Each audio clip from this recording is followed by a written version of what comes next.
আপনি কি গোপালগঞ্জে গেছিলেন? তো স্বাভাবিক জীবনযাত্রা ফিরিয়ে আনেন। আমি তো দেখলাম টিভি, অনেক টিভিতে বলতেছে স্বাভাবিক জীবনযাত্রা।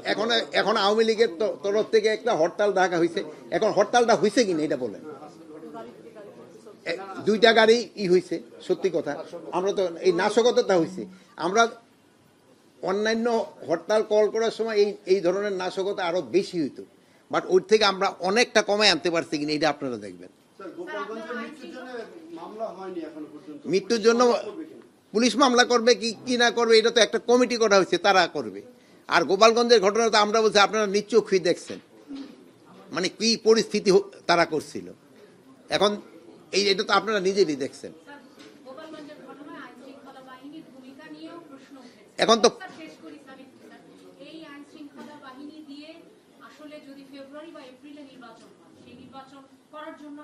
শোনেন, এইটাই তো, যেমন ধর আপনি আমার এই প্রশ্নটা করলেন, ডেমোক্রেসিতে এইটা হলো সবচেয়ে সৌন্দর্য, যে আপনি আপনার মত প্রকাশ করতে পারতেছেন। হ্যাঁ, আমি আমার মত প্রকাশ করতে পারতেছি। এখন আমার ক্ষেত্রে একটা অনুরোধ থাকবে যে মত প্রকাশ করার সময় যেন কোনো অশালীন কোনো ভাষা ব্যবহার না করা হয় এবং কোনো ধরনের আক্রমণাত্মক ব্যবহারটা না করা হয়। আর গণতন্ত্রে আরেকটা সৌন্দর্য হলো সত্যি কথাটা, ঘটনাটা বলা। মানে মিথ্যা বইলে তো আর গণতন্ত্র হবে না, সত্যি কথা প্রকাশকে দেয়। গণতন্ত্রের সৌন্দর্য কিন্তু এইটা, যে আপনি আপনার মত প্রকাশ করবেন সত্যি কথাটা বললে, আপনি কাউকে আক্রমণ করবেন না, আপনার ভাষাটা শালীন ভাষা হবে, এইগুলির তো গণতন্ত্র। এই আইন শৃঙ্খলা বাহিনী সুষ্ঠু নির্বাচন করতে পারবে না কেন? আইন শৃঙ্খলা বাহিনী যে প্রস্তুতি, আরো তো অনেক সময় রয়ে গেছে, আমাদের প্রস্তুতি রয়ে গেছে, আমাদের ট্রেনিং হচ্ছে, আমরা ট্রেনিং প্রোগ্রাম করে দিচ্ছি, আমরা তো প্রস্তুতি নিয়ে নিচ্ছি, আল্লাহ দিলে করতে কোনো অসুবিধা হবে না। আপনি কি গোপালগঞ্জে গেছিলেন? তো স্বাভাবিক জীবনযাত্রা ফিরিয়ে আনেন। আমি তো দেখলাম টিভি, অনেক টিভিতে বলতেছে স্বাভাবিক জীবনযাত্রা ফিরে আসছে। কারফিউ দিয়েছিলাম তো আগে, তো কারফিউ তো উঠে দিছে এই জন্য। এখনকার কথা কোন, সেই 144 ধারাটাও আবার আস্তে আস্তে উঠে নেওয়া হবে।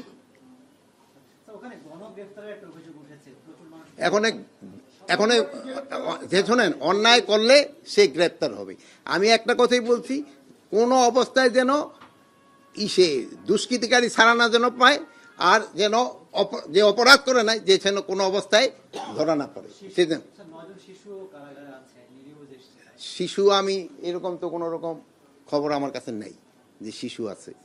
আপনি কই 9 জন শিশু কি নাম কি? ও কোন পত্রিকা আসছে? ও আচ্ছা, সমকাল পেপার মালিক কি ওই এলাকার নাকি? না, কোন জন, এই কোন জায়গাটায় আসছে? সমকালের কোন পেপার? আমি অবশ্য জানি না। 9 কি আছে? 9 জন শিশু, মানে শিশুর 18 বছরের নিচে শিশু।